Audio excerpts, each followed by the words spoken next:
What makes a market truly free? To answer this question, we're looking at two great thinkers, Milton Friedman and St. Augustine.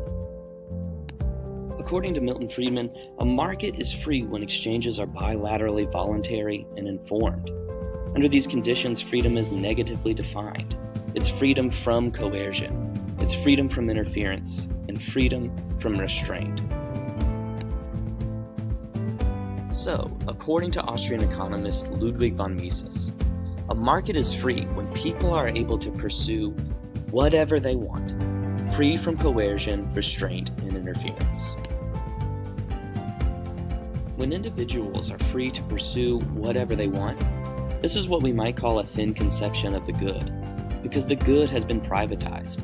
It's entirely subjective to what individual economic actors want. Everybody's going off in their own direction, and we often feel alienated.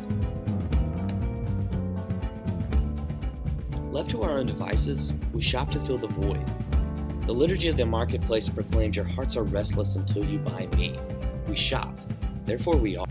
If freedom is being able to pursue whatever you want, how do you know what you want? St. Augustine said that the will is generally inclined to the good, but how do you know what is good? According to the logic of the market, Barney Gumble is incredibly free when he spends all of his money at Moe's Tavern. But according to Augustine, he is profoundly unfree. Even from a purely political standpoint, dictatorships are perfectly compatible with Friedman's definition of freedom. So according to Augustine, we need a community of virtue that will restrain us and help us pursue the common good. This is what we might call a thick conception of the good, because the good is determined by an objective standard, and for Christians, that standard is God's kingdom. Therefore, an exchange is free when the will is directed toward an objective good.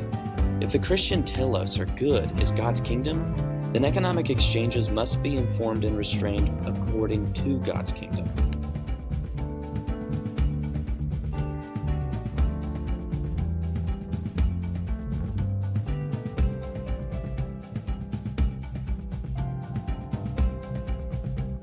To be human is to consume, but being a Christian offers an alternative way of practicing that consumption.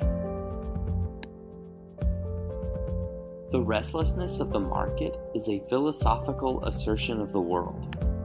The market tells us that we're free when we're restless to buy all of these things, but Augustine tells us that we're free when we rest in God, and only then can we desire what God desires, and only then can we be free.